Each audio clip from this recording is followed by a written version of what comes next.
What a transition, huh? Going from jolly old Christmas time to... Welcome to the apocalypse. Crash Bandicoot. I hope you like leather. Oh, what a day!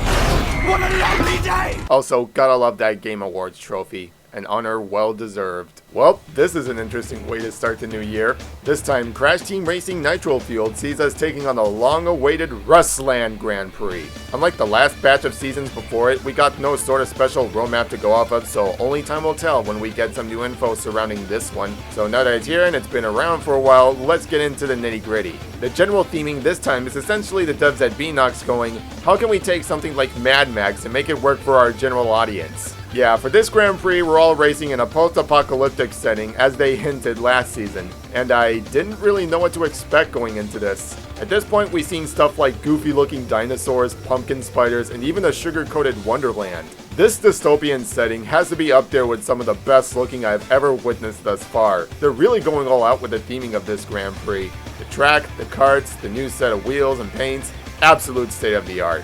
And I'll be honest, at first this entire event gave me otherworldly vibes. Like, it feels so surreal to see what's essentially an end-of-the-world Y2K sort of theme blending in with the Crash franchise. But over time, I've come to welcome what's presented here as well as all the others. I don't know how, but that Beanox magic shined through all in all, even in what feels like the end times. Speaking of, our new contestant this time is something I wasn't really ready for. Last season gave us some really obscure picks like Yaya Panda and even Hasty, but I wasn't prepared to see Megamix of all people entering the races. You guys remember Megamix, right? The freak mutation of Cortex, Engine, Tiny and Dingodile fused as one, first introduced in the huge adventure as a secret ending.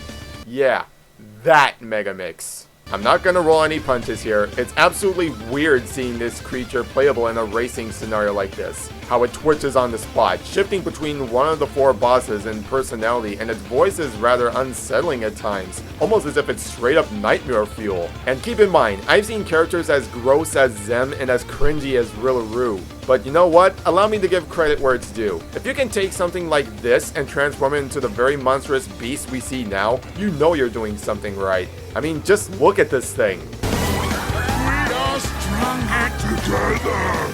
Sends shivers down your spine, doesn't it? Like, I know I'm not gonna be playing this character a whole lot, but I can at least appreciate their efforts in redesigning this creature and making it a little more presentable than it ever lived to be. The only downside is that Megamix is the only new addition this month. However, with how much Beanox has been spoiling us rotten for the last 6 months, I can't help but feel there's only so much more than they can add at this point. We've gotten everyone we wanted and then some, so it's no surprise they'd be running out of characters eventually. Sure, I can think of a couple more characters in the franchise they could add, but that's probably scraping the bottom of the barrel. One can only wonder what's next in store for this already astounding roster. The more variety, the better. And this home track doesn't play around either. Megamix Mania feels like a culmination of all the past tracks from CTR mixed together. I swear that wording was by accident. We got what looks like what would happen if Rue's tubes got all the luscious blue water sucked right out of it and got turned into an industrial wasteland complete with engines, battleships, straight out of Twinsanity. I mean, hey, Rusty Walrus is acknowledged here. That has to mean something.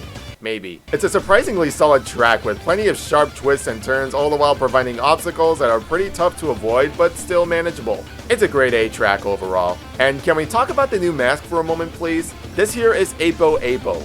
You get this mask by equipping the new Ruslan Costumes for the characters presented, which are looking incredible by the way, I'll touch on these in a bit, or by simply racing on this new track alone, much like how Sparks looks after everybody in Spyro Circuit no matter who you play. Not to mention it's rocking a pretty hardcore beat too.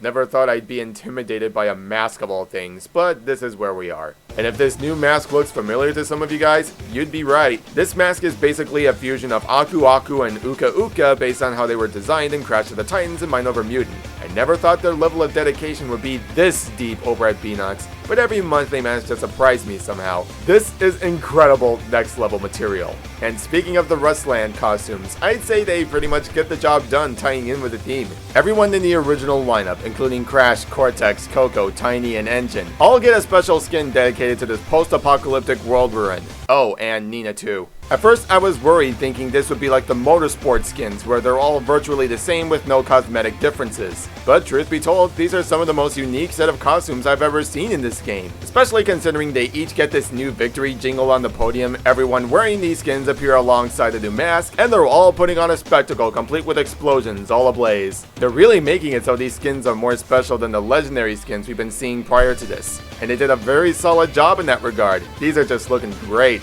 Heck, even Chicken Stew are rocking new skins this month, though they're more cosmetic than anything. I'm not really sure if this was a last-minute resort, probably because we hardly ever see them in the CTR TV intro this season, almost as if they planned everything ahead of time and completely forgot about these two somewhere down the line. They justify this by saying they're out racing now, which is understandable, but it still leaves me wondering what this means for the future. Will they be getting a new skin every Grand Prix from now on? Will we be seeing less of them every Grand Prix in favor of their playability? Who knows? And the cards are actually rather impressive. We got the Dusty Rider, Desert Duster, and the Nuke, looking incredibly slick and all fit in with the theming of this Grand Prix to a T. Of all of these, I see myself switching between the Dusty Rider and the Nuke when I reach Gold tier, but Desert Duster is still just fine as is. Another solid lineup this season. Given every Grand Prix seems to bring some new gimmick or feature to the table, what's on the line this time? Well, anyone remember the ghost hunting gimmick they gave us in the Spooky Grand Prix? Well, they brought that back again, only this time we're collecting Golden Wumpa Fruit. Initially, I was worried thinking this would be the exact same thing as the problems I mentioned there would seem apparent here.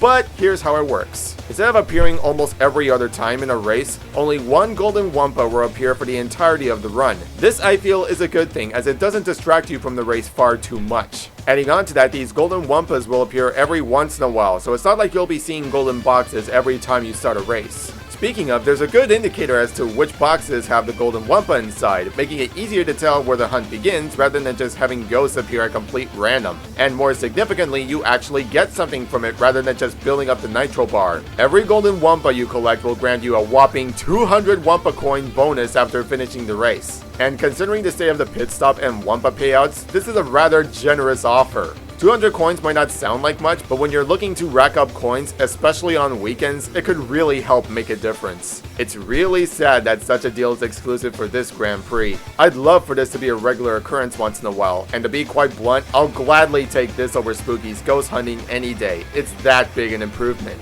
I only wish they didn't feel so scarce to come across, however. From what I've gathered from people, they seem to pop up after every 5 to 6 races, and depending on what you're doing with that time frame, it'll get to where it takes a while before those boxes start glowing gold. On the topic of coins, here's something worth mentioning. Throughout this Grand Prix, I've noticed a slight increase in Wumpa coin payouts, specifically on my PS4.